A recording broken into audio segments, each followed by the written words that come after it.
পড়ার বিষয় পক্ষ থেকে বলছি, তোমরা যারা কলকাতা বিশ্ববিদ্যালয় বিএ জেনারেল পড়ছো, পূর্বতন সিবিসিএস পদ্ধতিতে যারা সেকেন্ড সেমিস্টারে GECC2 ফিলোসফিতে সাপ্লি পেয়েছিলে, তারা অনেকেই বলেছিলে যে পরীক্ষার শেষ মুহূর্তে একটা ফাইনাল সাজেশান দিতে।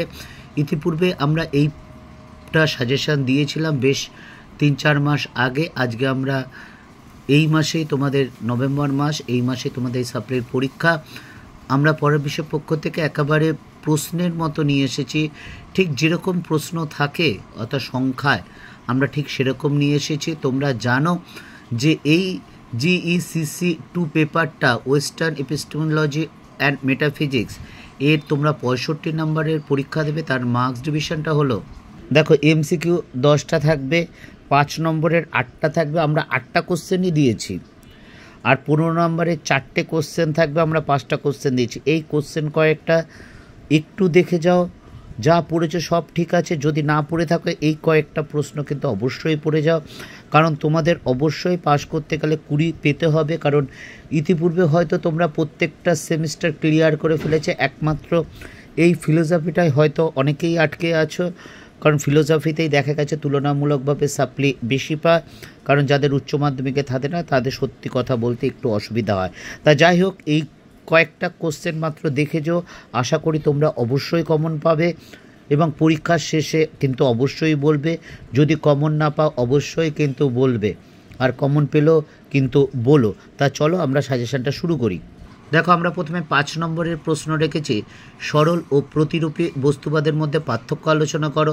2 নম্বর, পূর্বতিসিদ্ধ সংশ্লেষক বচন বলতে কান্ট কী বলেছেন তা আলোচনা করো।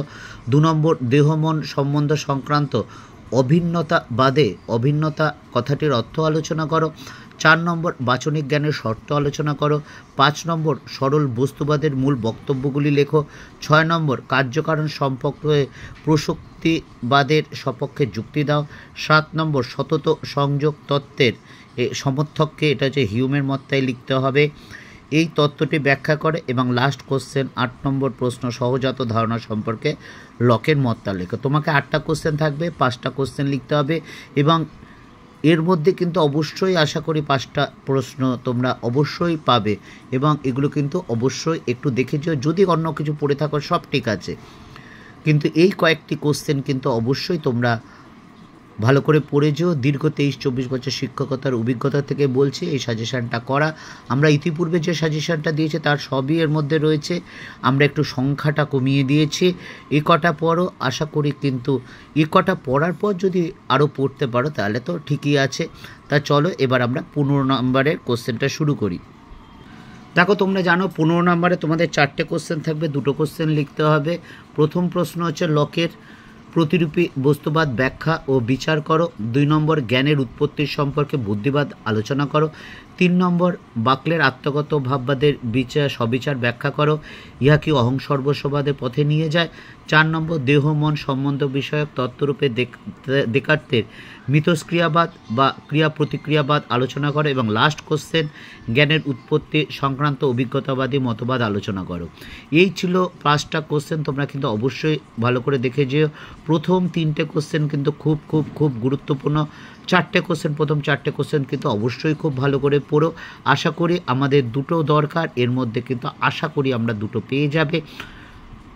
পড়া বিষয় পক্ষ থেকে এতটুকুই, অবশ্যই ভালো করে পড়ো, পাস করে যাও।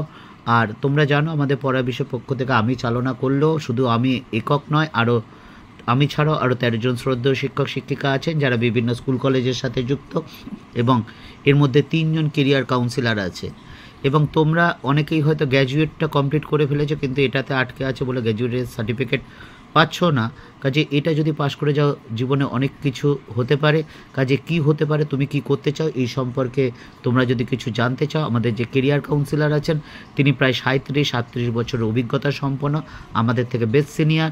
কাজেই তোমাদের যদি জানার হয় আমাদের বলো, আমরা তোমাদের সমস্যার অবশ্যই সমাধান করার চেষ্টা করব। পড়ার বিষয় পক্ষ থেকে এতটুকুই, অগ্রিম শুভেচ্ছা রইল সকলের জন্যই। বিল গেটসের কথাটা বলি, তিনি অনেক মেধাবীকে ব্যর্থ হতে দেখেছেন কিন্তু কোনো পরিশ্রমীকে ব্যর্থ হতে দেখেননি।